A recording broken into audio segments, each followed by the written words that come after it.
the Spirit Sessions podcast.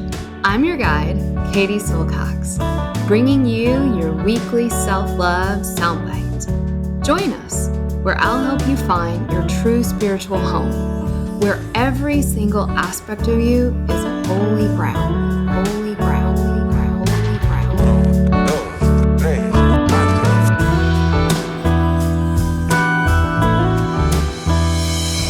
This is a Spirit Session podcast with Katie Silcox. Venga chicos, empezamos. 5, 4, 3, 2, 1, 0. All engine running. Liftoff. We have a liftoff. Hi everyone, Katie here. This podcast is intended to inspire you, educate you, and most importantly, support you on your journey towards knowing who you really are, that inner self, that inner teacher. I am not a psychologist or a medical doctor and do not offer professional health or medical advice on this podcast. If you are suffering from any kind of psychological or medical issue, please do the right thing and seek help from your qualified health professional.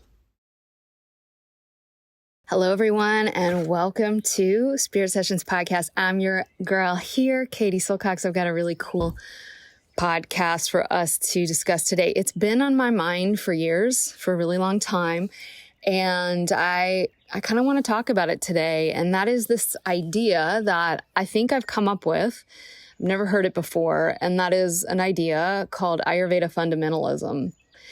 I've been working in the world of Ayurveda for over a decade now and, have dedicated really my whole life to understanding this beautiful first principles approach to life. And the more I learn about Ayurveda and the more I go into the direct experience of my own meditations and my own body, which is how the yogis learned all this stuff called Ayurveda, was through the direct embodied experience.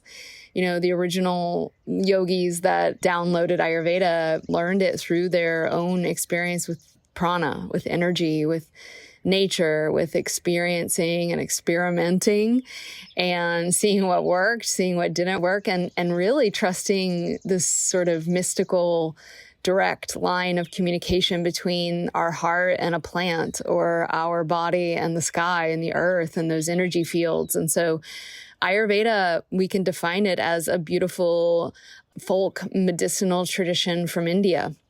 And if you want to know Ayurveda, you should very much invest in the Indian culture and going to India if you like, and learning from these different lineages that come through families quite often and are passed down from grandmother to child, mother to son, and the teacher to the student. And this is so wonderful and a huge, huge part of the Indian heritage and Indian culture.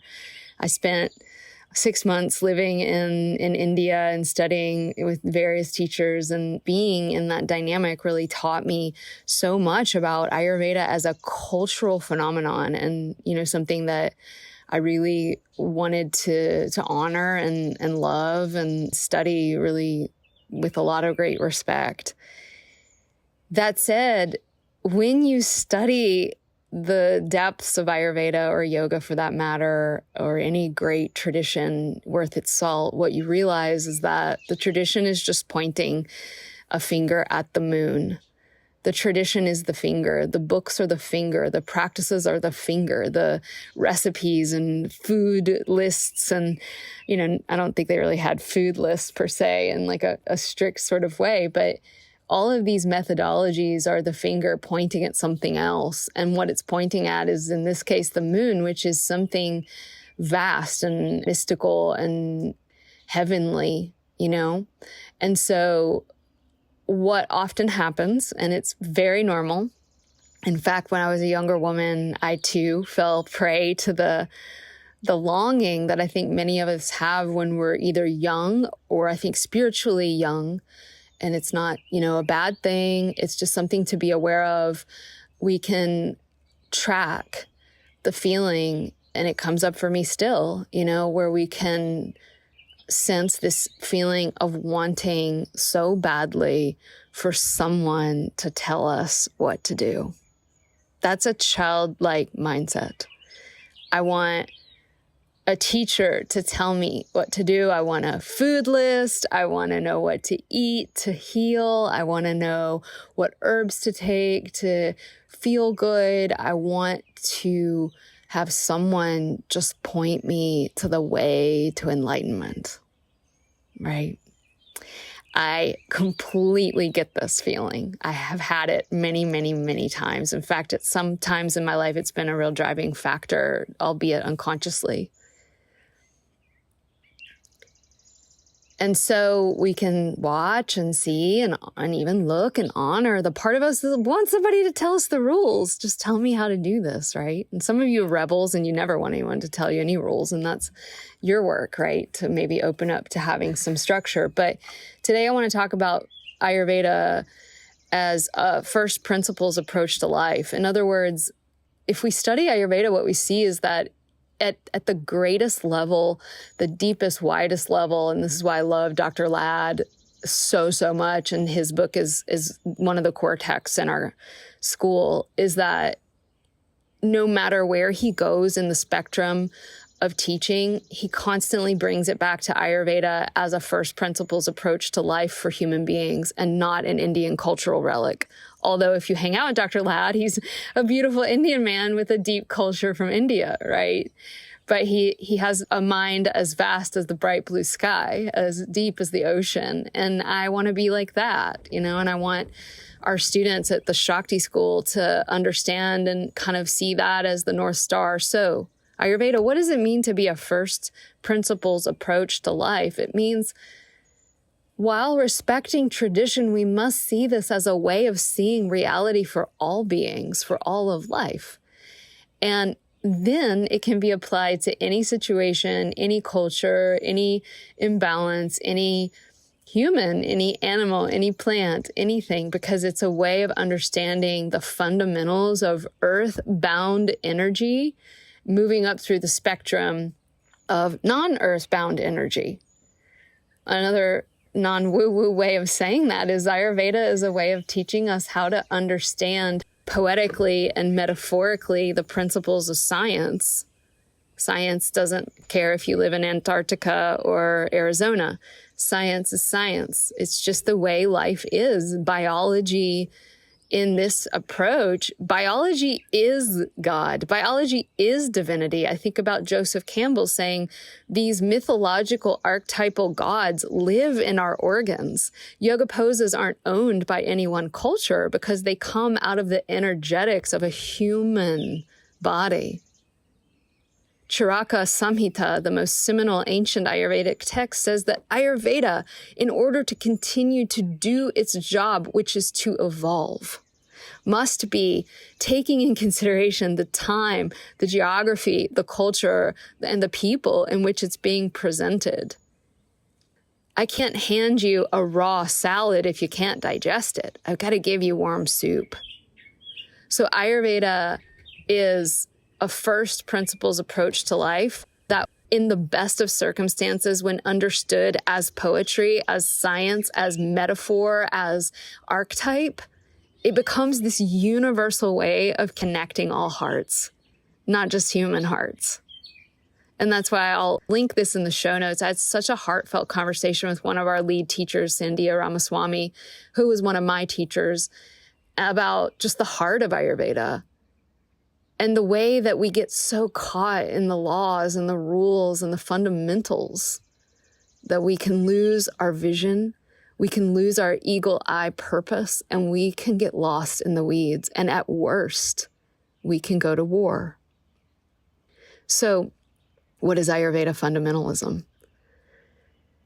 Well, let's first define some of these terms. So I'm going to link again this book I've been looking at in the show notes. It's called The Fundamentalist Mindset. I grew up in the Southern Baptist Church. We weren't really fundamentalist in the worst ways, but when I read this book, The Fundamentalist Mindset, I'm like, oh shit, I grew up in a fundamentalist church. And so it makes a lot of sense that we might be drawn to, if we grew up in kind of fundamentalist cultures, unless we really do a lot of work on ourselves to clear that perceptual karma, we can end up in very similar situations with just like a different name. And I ended up in a very fundamentalist yoga culture, right? And so I'm reading through this book, and what we can understand through this is that there's a psychological structure of fundamentalism. In other words, if we focus on the structure of fundamentalism rather than the content, we can really see that fundamentalism exists in churches, it exists in universities, it exists in Ayurveda community and yoga world, it exists in companies, right? The tech world, we can see this fundamentalist mindset everywhere. And so you might be asking the question, so is it good or bad? And I mean, that's really up to you to decide. I think coming to it from a place of curiosity, it's a better approach. But in general, I would say fundamentalist thinking is not helpful. It's not helpful to the goal, at least, of awakening, of tantra, of moving beyond the realm of what the yogis called dualistic thinking. So in this book, he talks about the 5 features of fundamentalism. And the first one, on that note, you know the meaning of the word hatha yoga, hatha, sun and moon. Yoga is the union of the opposites. So we want to move beyond, we want to experience dualism. The sun rises, the moon comes, the day, the night, the dark, the light, all these things. But we don't want to get caught in the polarities. And many say we live in a polarized culture. So the first feature of fundamentalism is dualistic thinking. Fundamentalists are heavily inclined to divide the world into right and wrong. Me, you, us, them, binaries. You're either with us or against us. And in fundamentalist thinking, that polarization of us versus them, we're right and they are wrong, leads to a lack of open-mindedness, lack of evolution, lack of nuance, and actually really a lack of perspective. When we enter into dualistic thinking, we get really dumb. We actually can't see what's right in front of us. And studies even show, you can show people direct evidence when they're in fundamentalist dualistic thinking, they won't even hear you.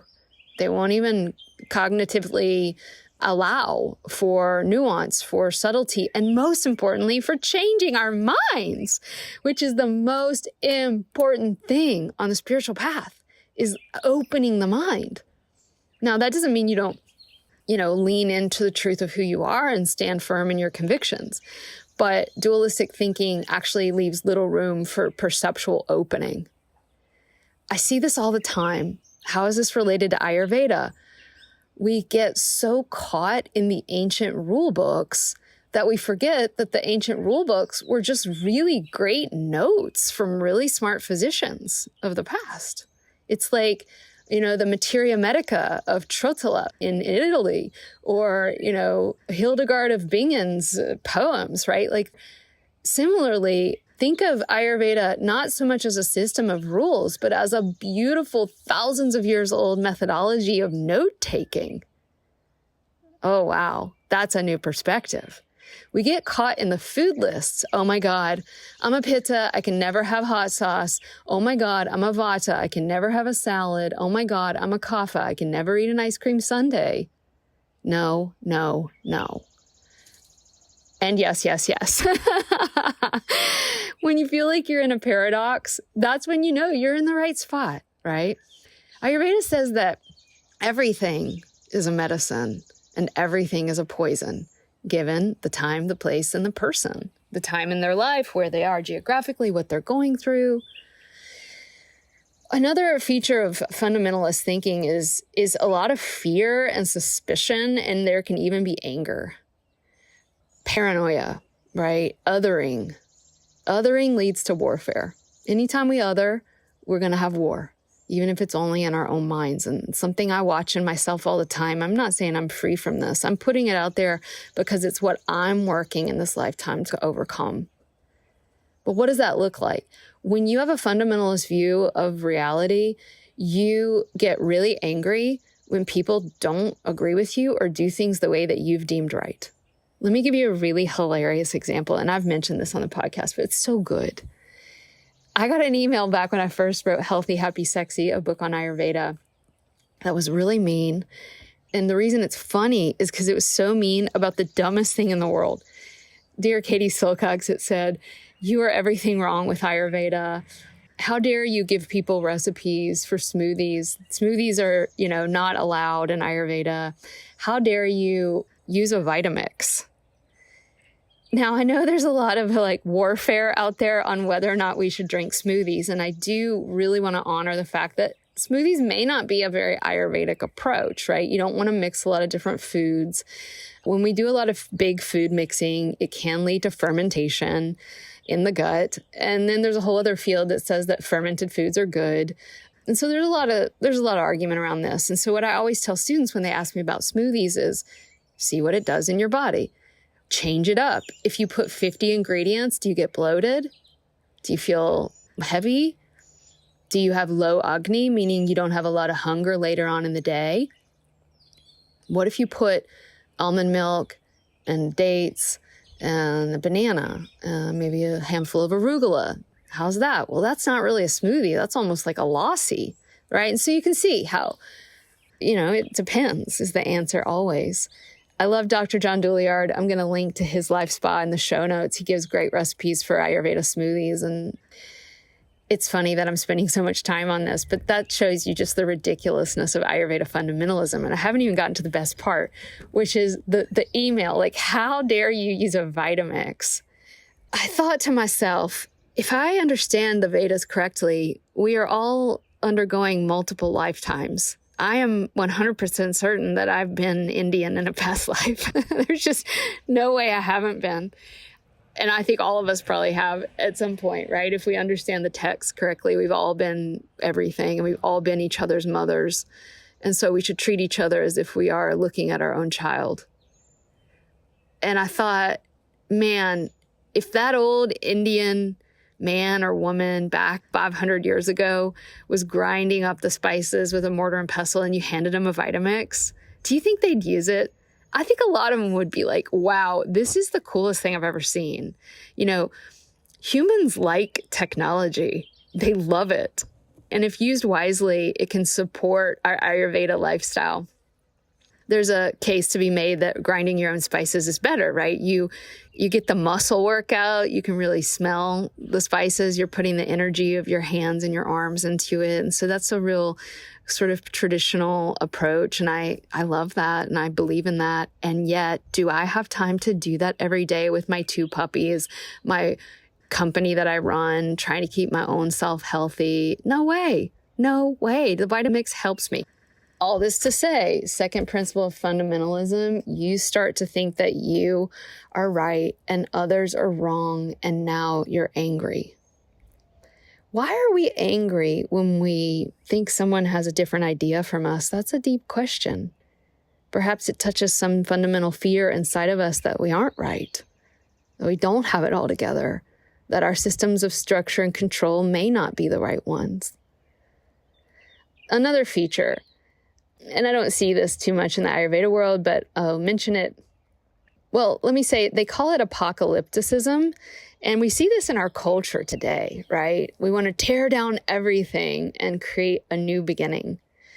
Now, nothing wrong with tearing down the old to build the new, but there's almost in fundamentalism like an obsession with the end of times. I saw that a lot growing up, in the Baptist tradition, like this life on earth is going to be over and you're going to go to heaven or hell. And there might be an apocalypse where everyone that's not a Christian just sort of gets burned up in a fiery lake of hell, right? And so there's a sense of the apocalypse is coming. What that might look like in Ayurveda is like a fear that if I don't do everything right, it's going to lead to this really bad place. And so I must kind of burn down my old life, throw away all my old habits, throw away all my old identity, and start my new Ayurveda lifestyle. I see this all the time with students. Like, I want to do everything perfect. I want to do it now. I want to burn down the old and only come to the new. I remember being in India with A.G. Mohan, and I was so passionate and fiery about the spiritual journey. And he said, Katie, it's okay for you to go back home to Virginia and worship the gods of your own ancestors. And I was like, what? Jesus? No, I want to burn that down and start anew, right? Later, thank God I remembered and listened to that good piece of advice and now have a wonderful relationship with my past and my Christ consciousness, which is just love, right? And presence. There's also something I want to say about fundamentalism. There's usually a charismatic leader. Now, when you hear that, you might think, charisma, isn't that a good thing? And the answer is, it depends. There's nothing inherently wrong with charisma. I think I'm pretty charismatic. I've been told I'm very charismatic. A lot of people are. It's something we like. We want to be around it. In fact, the ancient tantric texts say that when you practice yoga and meditation, you develop tejas, which is fiery charisma, warmth, joy, a personality that draws people in and melts their hearts and connects. Like, there's nothing wrong with charisma. But fundamentalist groups are often founded by people who have what I call dirty charisma. Now, again, I'm not saying I'm perfect and they're bad. I'm just saying I've had to work through this myself. We are all here to learn how to purify ourselves and clean up our past. And so dirty charisma is when we use that power of our warmth and personality in a way that elevates the ego of the leader. We have to really watch out for that in fundamentalist situations. And that's one of the reasons that at the Shakti school, I quit teaching by myself because I didn't want any part in that charismatic culty leadership phenomenon that is so rampant in the yoga world, in the Ayurveda world, in the meditation world, and in the world in general, where you have one leader that is highly charismatic who says that they have the one true way. Now, this is the most important point of the whole podcast. If you meet someone or you hear someone say, I have the one true path, and it's often cloaked in language of lineage, tradition, like the ancient holy order of X, Y, or Z, run in the other direction is my sincere experiential advice. No, there's not one true way. That's why we have diversity. Just look at nature. If there was one true way, there would just be one tree growing everywhere. There's not. So that charismatic leader that says, I've got the one way, follow me, that's where you're really seeing Ayurveda fundamentalism or any form of fundamentalism. And you see followers tend to be like super devoted to these teachers. And I was very much I've been devoted to different teachers in my life, but now I'm devoted to a mentor that like never would act like that, And so it's not to say we don't need teachers and leaders, but to really watch someone saying that they've got the one path. And then, of course, you have in traditional fundamentalists like a conversion experience where you are totally immersed and committed to one viewpoint. That is where we have to watch our Ayurveda teaching and our Ayurveda practices when we start getting, information that we have this one viewpoint. We have about 20 different teachers at the Shakti school, and I love that. And I love that the students are sometimes like, wait a minute, but you said this and she said that and he said that and he said that, and which one's the right way? And the answer is that's not the question. It's here's a smorgasbord of beauty. Take what you want to eat. Take what's tasty to you right now and leave the rest. The rest that you left might be trash. Don't take it up. But that rest that you left later on down the road might be the very medicine you need. What was right today might not be right 30 years from now. Trance dancing like a wild woman in my 20s, that worked for me. I'm in my 40s. It still kind of works, but not the same way, right? I was with a student of mine the other day. She had actually met me in a Starbucks. Ah, holy of holies, right? The great temple of American addiction coffee joint. And she looked really surprised. I didn't know that she lived in my town. And I was like, oh, cool. You live here. And she looked at my coffee cup. Katie Silcox drinks coffee? Well, yeah, every now and then, especially in the late winter, early spring, when that cough is high, and put a little milk, maybe a little honey. Heck yeah, Katie Silcock's going to have a coffee every now and then. It's not what I get up and drink every morning, but even if it were, so freaking what? And I mean, there's no like hate in my heart when I say that. We had a good laugh, and she's awesome. Hi, Carrie. And we had a good laugh about, how silly we all think these things about one another, especially if you don't know someone and you can see them on Zoom or on Instagram. And I think we have this idea that our teachers are like these perfect creatures. And it was really cool, right? To be like, Katie Silcock's drinking a coffee. And it was cool for me too, because I didn't have any weirdness or shame or guilt. And that's come through practice. Ayurveda says everything's a medicine and everything's a poison. It depends on the person. With coffee, if you want to drink it, it's good to add some milk and honey and cardamom to take away a little bit of that bitter dryness, and to drink some water afterwards. Now, if you're mainlining coffee all day long and you're a Vata, are you going to have major issues with probably sleeplessness and anxiety and dry skin? And sure, that's why Ayurveda is so valuable. If you're a Pitta, it's also kind of hard on you. But then again, it depends. So I am putting this message out into the world because I have lived in fundamentalist communities a lot of my life. And what's been so healing for me, and what's really built such a force field and architecture of self-esteem, not that I don't still have great moments of insecurity, but has been this allowing for the wisdom, the direct experience of Ayurveda, of these practices to be revealed to me through practice, through sitting quietly, through asking, what does my body need to be nourished? What practices will serve me today? What will be healing for me today? What will be harmful for me? It might be food. It might be friendship, whatever it is. And to allow through silence and a warm approach of love towards myself and my body and my energy, to allow the insights and the imagery and the downloads of what's helpful to come through in this healing climate that we've talked about so often in this podcast, especially the one with Crystal Mortensen, my mentor, and to let the mystery and magic of the healing path be revealed in a way that's yours and yours alone. So my friend, today, sit down, put your hand on your heart, put your hand on your belly, meditate. What do you need to eat? What do you need to drink? What do you need to feel calm and steady today? I really hope that this podcast on Ayurveda fundamentalism, what is it and why we might want to avoid it, has been clarifying. And by the way, we have one more spot in our special deal for new students in Level 1 2025. It's never too early to join. And if you are that special woman, we've got one spot left to get in Level 1 2025. And you get all your textbooks given to you, sent in the mail, free.